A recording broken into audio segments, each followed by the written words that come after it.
What's up guys, it's Eric from Rare Candy and welcome back to round 2 of the recent league challenge that I got to go attend at Cape Fear Games in Wilmington, North Carolina.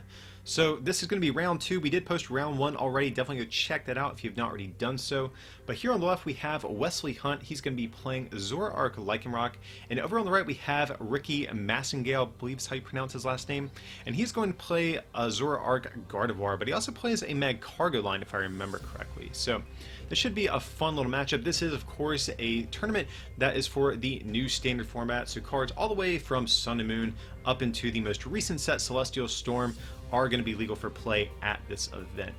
So let's see how these two decks are going to stack up. I know traditionally speaking, I feel like Zoroark Lycanroc in previous formats has been a little bit stronger against Zoroark Gardevoir, especially now that we don't have something like Gallade that Ricky can play. So I think just on paper, Wesley might be a little bit favored here. As you can see, even plays the Baby Buzzwole as well. That could be an important card to maybe take a knockout on some Zoroarks at some point as well. We'll have to see how this is going to go. But it looks like Wesley is just starting off his turn with a Mallow, which is typically not it's typically not a card you really want to play on your first turn. Or maybe did he Ultra Ball those? I did see some cards go in the discard pile. Okay, no, it does look like he did play it. But honestly, it's not too bad. He has a Zorua and a Rockruff down, so he might be in an okay spot here. We'll have to see. But here, Ricky is going to attach a Fairy Energy to this Zorua, and he's going to go for a Mallow of his own, apparently. So a little bit less than stellar starts from both players. Typically speaking, Mallow is a card you want to see maybe in the mid-game, once you've got some Zoroarks into play, since it allows you to search your deck for 2 cards, put them on top.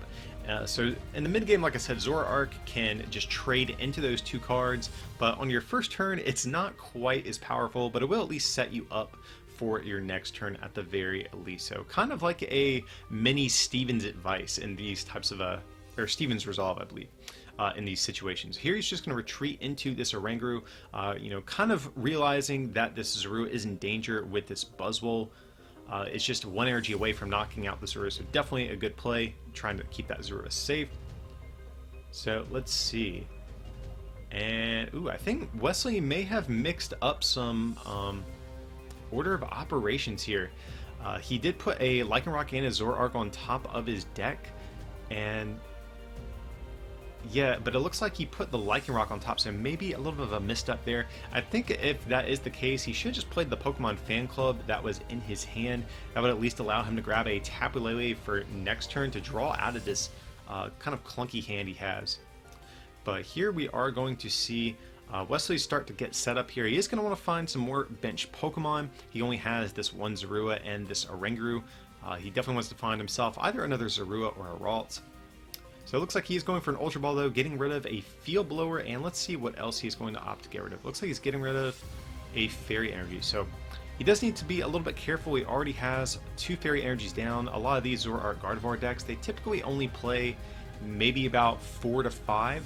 So I mean, I haven't seen his list, but I'd say typically that's about what most decks play. So we'll have to see how many he does play and to see if that's going to come back to bite him at all. But he does always have access to that resource management attack on Oranguru to get some cards back, and of course Twilight GX. So we're going to see a Judge, or not, I'm sorry, we're going to see a Judge being traded away, and we're just going to see a modest Riotous Beating here for 60 damage, setting up the 2-hit knockout on this Baby Buzzwole here. So Wesley does finally get his Zoroark down. That's going to be good. Has an Enhanced Hammer ready to go on the opposing Zoroark GX. And we're going to see a trade on that Pokemon Fan Club going into a Tapu Lele GX. Okay, so we do have a game here. Wesley is going to be able to get a Cynthia to refresh his hand, and we'll have to see what he can manage to pull off for this turn. So one thing that even could be decent is like a Unit Energy coming down on this Buzzwole with a Choice Band. That actually would do 120 damage to this Zoroark GX. But here we are going to see a Choice Band coming down onto this Zoroark instead, and a Cynthia.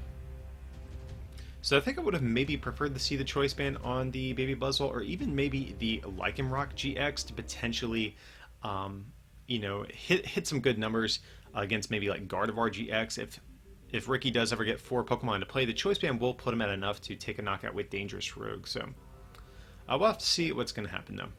So we're going to see another Zorua hit the bench. No energy though from what I can tell. So we might just have to see a pass here. Since I do believe Wesley already did trade this turn as well. So yeah, I think he's just going to be stuck passing this turn. Okay, and now you can see Ricky's Magcargo is going to come online now. And he is just going to go for a Cynthia here. So no doubt we're going to want to see another Zorua this turn. That's going to be, I think, a big card that Ricky's going to be looking for. If he can just get down a Zorua and a Ralts, I think he's going to have a pretty solid turn here. Okay, so I do actually see the Ralts. Oh, and the Zorua in hand does not have to even play an Ultra Ball or a Nest Ball or anything like that. And I don't believe Ricky has traded yet. Okay, so he is going to be eyeing down a Smooth Over with Magcargo. It's that ability that Magcargo has. You get search your deck for a card, put it on top of your deck. So kind of like Mallow, but as an ability. So I'll have to see what Ricky's going to grab here. Maybe a second Ralts or a third Zorua. I think those are both pretty valid options. I would imagine maybe a second Ralts, just because if Lycanroc GX is able to take a knockout on his only Ralts at some point, then that could be a bad spot. Okay, but here he is going to grab himself a Nest Ball, so let's see what he's going to opt to get down. Okay, favoring the third copy of Zorua. And actually, I don't think that's really a bad idea, because right now Lycanroc GX doesn't even have any energy on it, so I think this Ralts is probably going to be safe right here. And even if if Wesley does take a knockout on Ralts with a different Pokemon, that's okay, because that means Lycanroc GX is not being powered up. So we'll have to see what Wesley is going to do here to respond. We are going to see a trade. Okay, getting rid of an Acerola. I think I would have maybe preferred to see one of the Lycanrocs get discarded. Acerola, I think, is definitely going to be an important card at denying knockouts, especially in a very two-hit oriented deck like both of these are. So I don't know, maybe Wesley plays a Pow Pad or something like that, or maybe even an additional copy of Acerola. We'll have to wait and see. Okay, so we are going to see a counter catcher. Looks like he is bringing up this Magcargo. And we might just have to see a pass after that. Yep, so just a pass from Wesley. Just kind of an awkward situation. He was in that turn there. So let's see how let's see how Ricky is going to be able to respond. So looks like he's eyeing himself down a Gardevoir.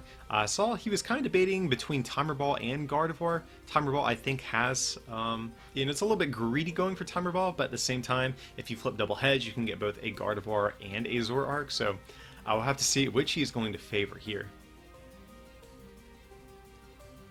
And he is also going to be looking for some sort of switch card as well, I would imagine, or maybe even a Guzma to get the first hit in on this Lycanroc GX.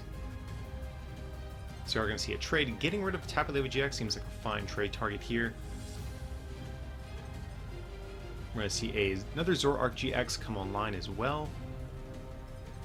And we're going to see a second trade. So let's see what he's going to do. It looks like he's going to opt to manually evolve into this Curlia here. Going to Ultra Ball away a Judge and a rare Candy. That seems good since you're evolving manually through the Curlia. Probably going for maybe another Zoroark GX to try to find like a switching piece. We'll have to see what he's going to go for. But it looks like he's going for a Gardevoir, so maybe he has some Zoroarks prized. That actually could be pretty bad. So if Wesley is able to find himself a Double Colorless Energy and a Guzma to start knocking out some Zoroarks, Ricky's draw engine is definitely going to be severely limited in this matchup. But we'll have to see what he's going to do here.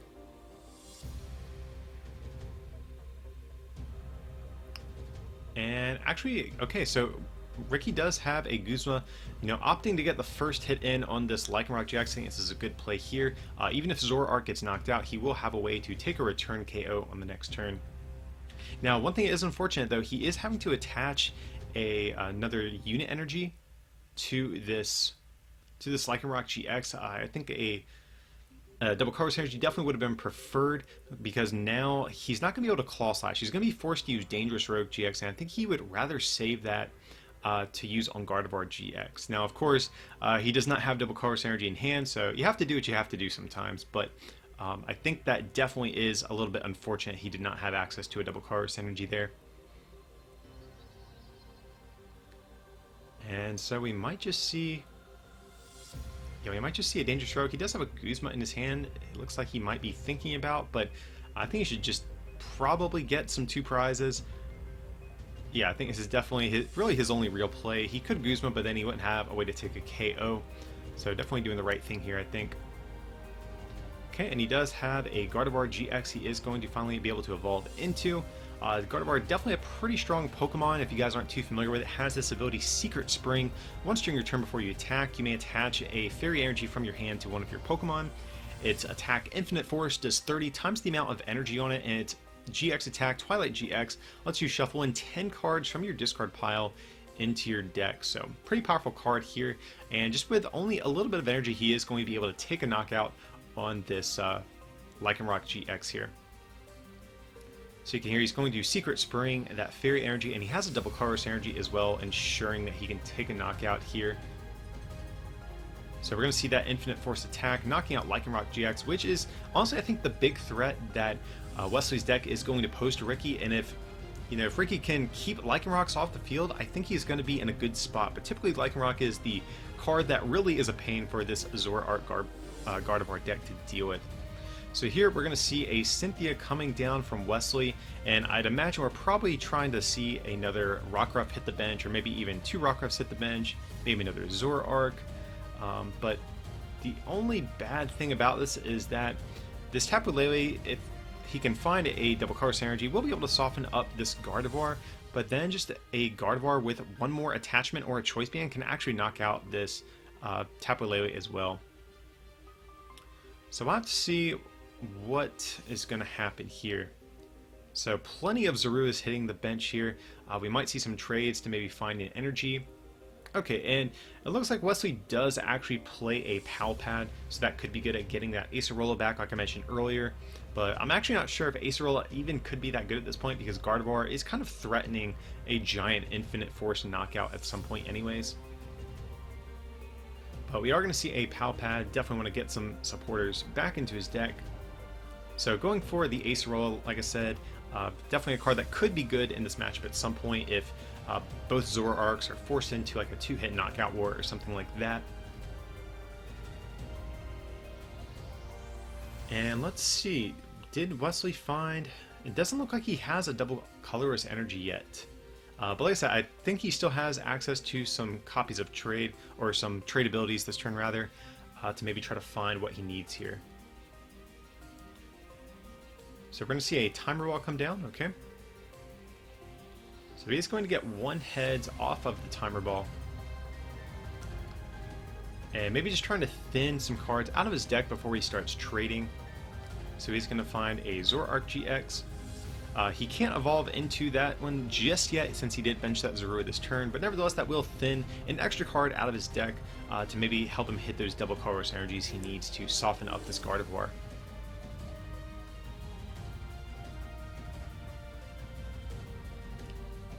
So let's see, we might see a Pokemon Fan Club get traded away. Definitely doesn't seem like a great card at this point. Oh, but did we just see a pass? Or was I mistaken? Did he already trade? Huh. Kind of confused there. Maybe I'll have to review this footage, but I don't believe Wesley had traded yet at that point.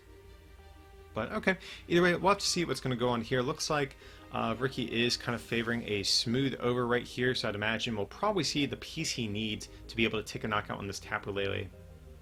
So honestly, since he didn't get swung on with this Gardevoir, I think he can actually safely kind of commit to just piling on energy and threatening like a giant, knockout for his next 2 turns. So we're going to see a Field Blower getting rid of those Choice Bands on both of these Zoroarks.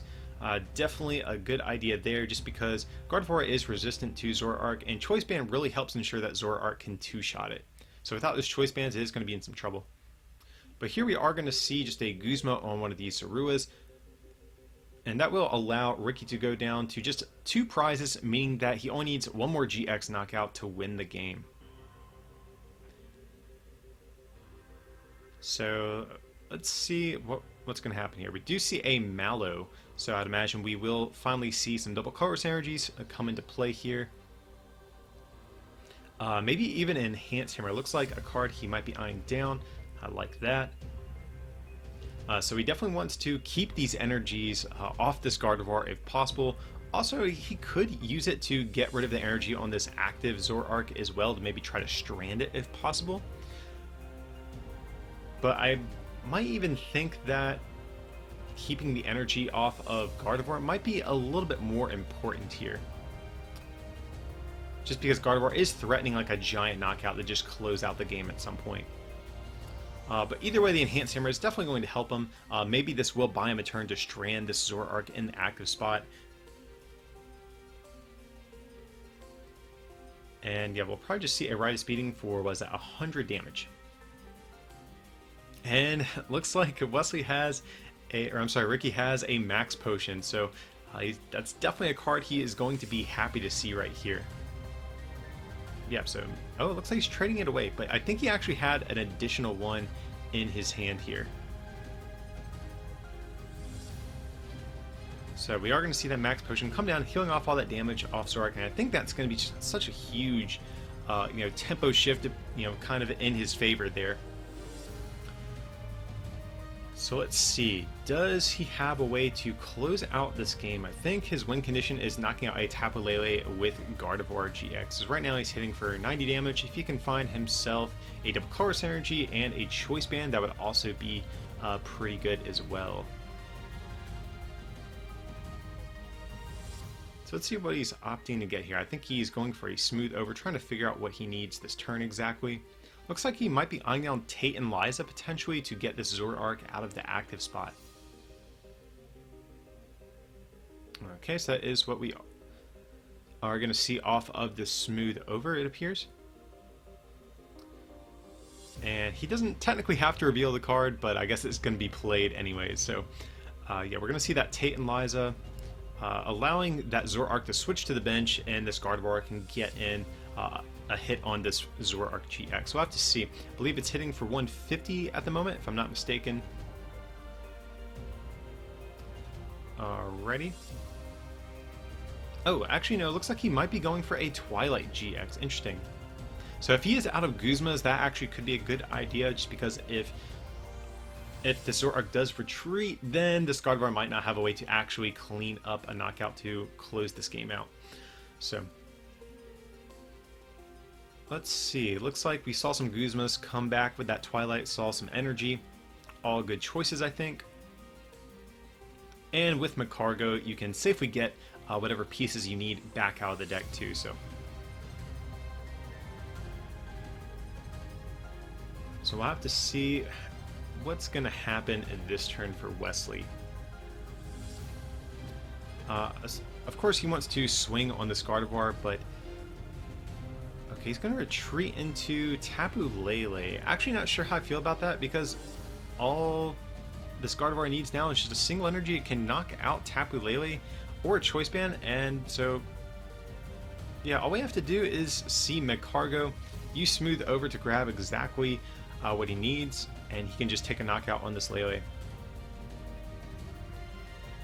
So it looks like he's just double checking his math real quick, and he's going to search for a double colorless energy, just trade into that with Zoroark, and I believe that should be the game, because like I said, Infinite Force does 30 times the amount of energy on both active Pokemon. So right now he is hitting for 150, and so with this double colorless energy that is going to come down, he is going to be able to take his last 2 prizes with Infinite Force. And yep, that is going to be the game, so Gardevoir will actually take this match. But yeah, guys, that is going to be round 2. Definitely stay tuned. We have 5 rounds in total, so definitely be sure to look in the description. I will have links to each round whenever they go live. But as usual, guys, feel free to like and subscribe, and if you can support this channel by becoming a patron over at patreon.com/rarecandytcg, or by picking up something from our online store at rarecandytcg.com. It would mean a lot to us. It really helps us be able to travel to these events and record these games for you guys more easily. But with that, I appreciate you watching, and we'll see you next time.